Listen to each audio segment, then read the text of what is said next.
안녕하세요. 재단에서 근무하고 있는 방군입니다. 제 얼굴이 굳이 궁금하진 않으실 것 같아서 썸네일로 대체하겠습니다. 우리 재단 유튜브 콘텐츠 중 베스트가 무려 1400회 조회수를 자랑하는 재단 홍보 영상인데 솔직히 이 영상을 보시는 분이 몇 분이나 계실지 모르겠습니다만 집중해서 보신다면 아주 조금은 도움이 되시지 않을까 싶습니다. 그리고 영상 말미에 엑셀 서식을 소개하고 받을 수 있는 방법을 알려드릴 예정이니까 끝까지 한번 들어봐 주셨으면 좋겠습니다. 우리 사장님들과는 다르게 저는 사업해본 경험이 없어서 어떤 주제로 이 콘텐츠를 만들어야 하나 고민하다가 선정한 주제가 바로 손익분기점과 목표 매출의 선정입니다. 어디서 많이 들어는 봤지만 하지 않는 사장님들을 위한 콘텐츠. 자, 그럼 시작해보죠. 사실 이 주제를 선정하게 된 질문이 있습니다. 사장님, 얼마나 남으셔요? 1000만원 팔아서 한 5, 600 남지? 가만히 있어보자. 5, 600이면 마진율이 60% 가까이 된다는 말씀인 건데 대박인데? 그런데 좀 더 파고 들어가 보면 사장님들께서 남는다고 생각하시는 마진의 개념이 좀 다르더라고요. 마진율의 공식을 굳이 풀어보자면 다음과 같죠. 갑자기 전두엽이 아파오죠?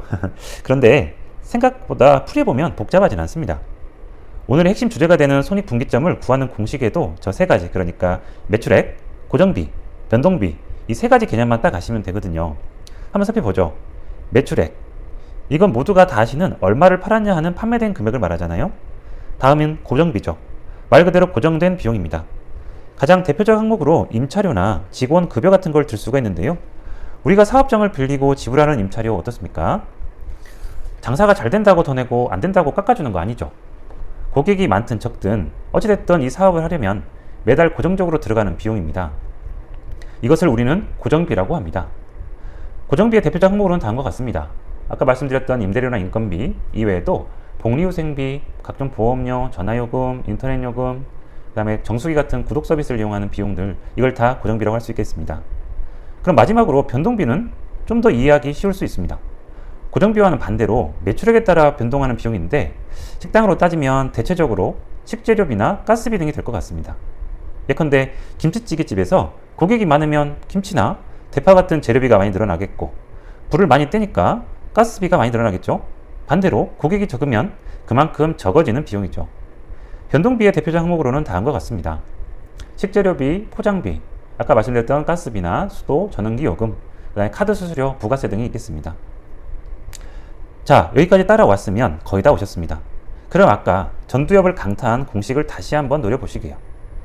매출액에서 고정비와 변동비를 뺀 금액, 그러니까 매출에서 차 떼고 포 떼는 이게 바로 순마진이라고 부르고, 이걸 매출액으로 나누면 마진율이 나오는 겁니다. 여기서 우리가 많이 들어본 단어에 대해서 생각해 볼 수 있습니다. 여기 고정비와 변동비를 합한 게 보이시죠? 이게 흔히들 말하는 원가라는 겁니다. 자료를 찾다 보니까 외식업의 적정 원가율이 30에서 35%라는 자료가 있던데, 이게 오해하시면 안 되는 게 재료 원가를 말하는 거지 각 잡고 계산한 진짜 원가는 아니라는 겁니다. 앞서 말씀드린 진짜 원가에 대한 개념을 잘 알고 계셔야 내가 진짜 얼마 남는지에 대한 감을 잡으실 수 있을 겁니다. 자, 그럼 오늘 진짜 주제인 손익분기점에 대해 알아보죠. 우리가 손익분기점을 어디서 많이 들어보셨죠? 그렇죠. 영화 개봉했을 때 뉴스가 많이 나오죠. 이 영화가 손익분기점이 얼마다. 손익분기점은 개념적으로 판매에서 손해나지도 이익나지도 않는 지점을 말합니다. 이걸 굳이 그래프로 보자면 이건데요. 자, 가로축은 판매된 금액이라고 치고 세로는 그에 따른 비용이나 손익이라고 가정해 봅니다. 이 그래프를 가로지르고 있는 두 개의 선이 있는데, 빨간 선이 수익이 나는 수익선, 파란 선이 비용을 나타내는 비용선입니다. 잘 보시면 두 선의 기울기가 다릅니다. 왜냐? 판매량이 없으면 수익도 없지만 이 파란 선을 보면 위에서부터 시작하죠. 이게 뭐 때문이다? 그렇죠. 바로 고정비 때문이죠. 판매가 되든 안 되든 밑에다 깔아놓고 시작하는 비용이 있기 때문이죠. 비용이 그것만 있습니까? 오른쪽으로 판매가 될수록 뭐가 또 발생하죠? 그렇죠. 변동비가 발생합니다. 밑에 이 울고 계신 사장님이 웃으시려면 어떻게든 이 빨간 수익선이 파란 비용선을 추격해서 앞질러 나가야 비로소 뭐가 남는다라고 할 수 있죠. 이때 파란 선과 빨간 선이 만나는 이 지점이 바로 손익분기점입니다. 둘이 만나서 손해도 이익도 안 나는 지점이죠. 그렇다면 손익분기점을 구하는 공식이 무엇이냐? 진정됐던 전투협의 다시. 그런데 굳이 공식을 외우실 필요는 없습니다. 고정비, 변동비, 매출액만 알고 계신다면 언제든지 계산기만 두들기면 되지 않겠습니까? 더군다나 엑셀 자료도 드릴 거니까 이 시간에는 개념만 이해하시자는 겁니다. 아주 기본적인 것부터 생각해 보시자고요. 손익분기점은 높아야 좋을까요? 낮아야 좋을까요? 그렇죠. 당연히 낮아야 좋습니다. 조금 팔고 많이 남는 장사가 좋지 않겠습니까? 그러면 이 공식을 한번 노려보자고요. 손익분기점을 낮게 잡으려면 어떤 요소를 생각해야 할지를요. 자, 얘가 낮은 값을 가지려면 분자인 고정비가 작아야 되겠죠? 그리고 또 이 분모가 커야 되겠죠? 그러려면 이 변동비가 작던지 아니면 매출액이 크던지 하면 될 겁니다. 복잡하신가요? 사실 당연한 얘기를 하고 있는 중입니다. 원가가 뭐로 구성됐다고 했죠? 그렇죠. 고정비와 변동비의 합입니다. 손익분기점을 빨리 돌파하기 위해서는 원가를 낮추던지 매출액을 높이던지 해야 된다는 겁니다. 잠깐만, 뭐 이런 당연한 얘기를 하려고 혓바닥을 굴린 거냐 라고 하실 수 있죠. 근데요, 제 경험칙에 의해 말씀드리자면 제가 사장님들께 여쭤봤을 때 손익분기점이 얼마 정도 돼요? 라고 했을 때 바로 대답하는 분이 거의 없다시피 했다는 겁니다. 그냥 내 호주머니에 얼마 남았는지만 보면 됐지 뭐 이렇게 복잡하게 생각하냐. 그러실 수 있습니다. 그럴 수 있죠. 판매량이 계속 우상향하고 인건비나 식재료비들이 제자리 걸음하면 그럴 수 있습니다.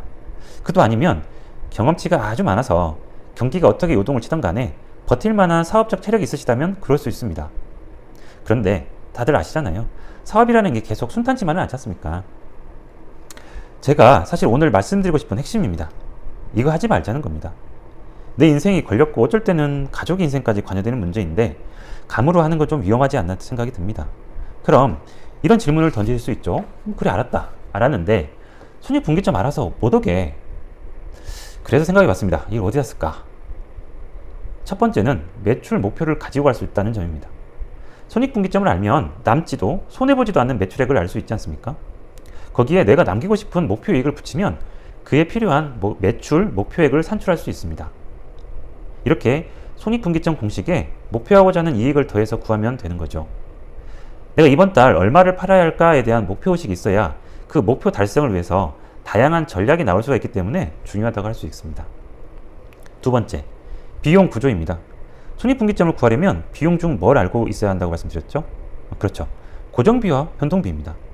고정비도 사실 물가를 어느 정도 반영하지만 변동비를 생각하면 요즘 아찔하지 않습니까? 인건비는 인건비대로, 재료비는 재료비대로. 물가가 지금 제정신이 아니죠. 진짜 다이나믹 코리아입니다. 이러한 급격한 경기 변화가 있기 때문에 이런 시절에 장사를 감으로 하는 게 진짜 위험해질 수 있다는 겁니다. 직원 구하고 SNS 마케팅하고 비용 들여서 매출 늘리는 이유가 뭔가요? 결국엔 많이 남기려고 하는 거잖아요. 그 과정에서 이 비용의 변화를 명확하게 캐치하고 민감하게 대응하지 않으면 그때부터 사장님들은 남 좋은 일만 하시는 일이 되실 수 있다는 겁니다. 세 번째, 가격 결정입니다.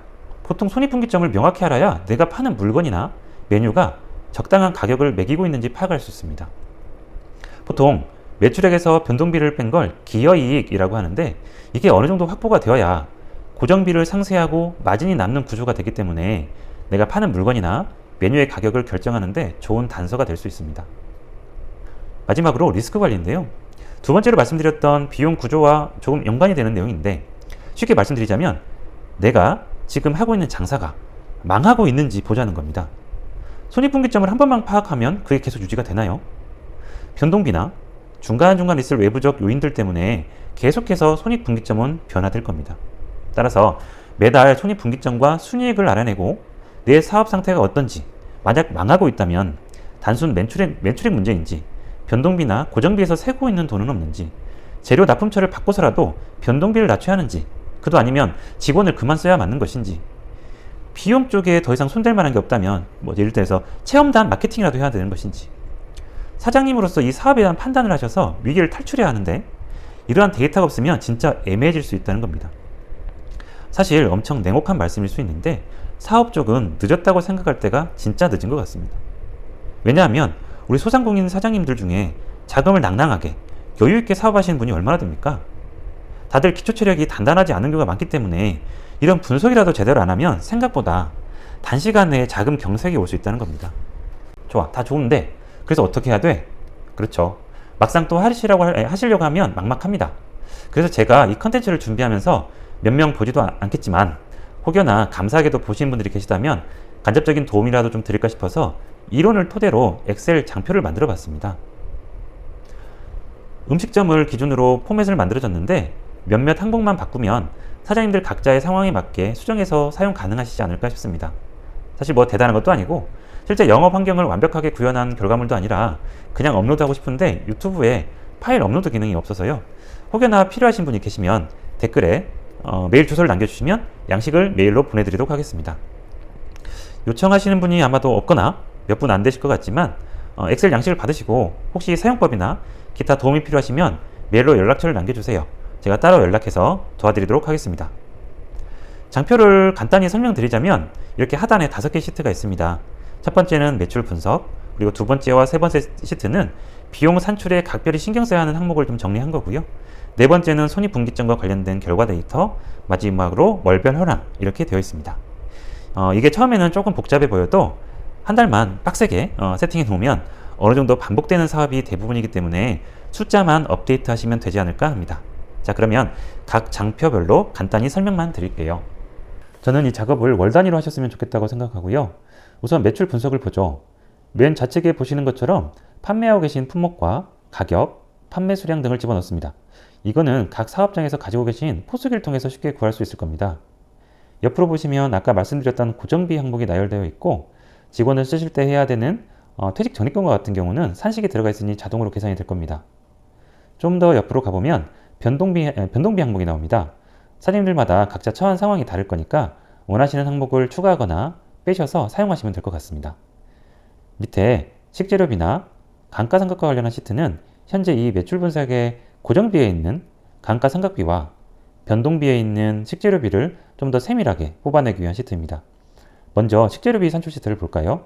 제가 생각했을 때는 자주 쓰고 단위가 큰 경우는 품목별로 관리하시고 자잘한 것들은 한 번에 통으로 관리하셔도 될 것 같습니다. 이 시트는 기본적으로 품목별로 선입선출, 그러니까 먼저 들어온 재고를 우선 쓴다는 가정으로 작성했습니다. 지난달 2월 된 거에 이번 달 구입한 거를 적고 이번 달 남은 금액을 산출합니다. 이번 달 남은 금액은 다음 달에는 2월 금액으로 넣으면 되겠죠. 남은 재고 수량만 넣으면 기본적으로 수식이 들어가 있어서 이것도 자동으로 작성이 될 거고요. 중요한 건 이번 달 사용 식재료비 쪽인데 다 수식이 들어가서 자동으로 작성됩니다만 이 개당 단가가 2월과 이번 달 구입 금액의 단순 평균을 써버리면 평균 단가에 오류가 생겨서 가중 평균을 구해놨다는 점만 알고 계시면 될 것 같습니다. 다음은 감가상각비 산출입니다. 이게 생각보다 복잡하게 생각하실 수 있다고 생각이 드는데 가급적 단순하게 잡아봤습니다. 창업기업과 같은 경우에 집기시설이 초기에 한 번에 들어가지 않습니까? 그래서 창업 초기 비용이라고 몽땅 그려서 넣었고요. 중요한 건 투자된 금액을 몇 개월로 쪼개서 월에 얼마를 상각시킬까 하는 겁니다. 제가 찾아본 자료에는 자영업자의 평균 생존 기간이 약 3.4년이라고 해서 39개월로 맞춰본 거고요. 그 이후에 자산 성격을 가지고 있는 물품을 구매했을 때 추가하는 방식으로 구현했습니다. 여기에 사장님들이 넣을 내용은 구입 금액과 내가 이 자산을 언제까지 털어낼 거다라고 하는 목표 연도를 넣어주시면 나머지 내용 연수와 월 감가상각비는 자동으로 세팅이 될 겁니다. 다음은 종합 현황입니다. 앞선 3개의 시트를 작성하시면 대부분 자동으로 계산이 될 겁니다. 고정비, 변동비, 매출액과 그에 따른 비율, 그 다음으로 손익분기점과 손익분기점을 위해서 최소 영업일당 팔아야 하는 매출을 구하실 수 있고요. 옆에는 내가 목표하고자 하는 이익을 넣으면 그것을 위해 필요한 매출액과 그에 따른 하루 목표 매출액이 나오게끔 해놨습니다. 마지막으로 월별 현황인데요. 이 시트는 내가 추세적으로 어떤 상황이 있는지 쉽게 알 수 있도록 하기 위해서 만든 건데 앞에 종합 현황에 나온 데이터를 수기로 매월 업데이트를 해주세요. 그러면 한눈으로 쉽게 보실 수 있도록 그래프로 데이터가 나올 겁니다. 부디 손익액이 보시는 것처럼 우상향하길 기원합니다. 어떠셨나요? 조금 지루하고 재미없는 영상이었을 건데 여기까지 봐주셨다면 진심으로 감사드립니다. 모쪼록 데이터 경영을 하시는데 조금이라도 도움이 되셨다면 좋겠습니다. 감사합니다.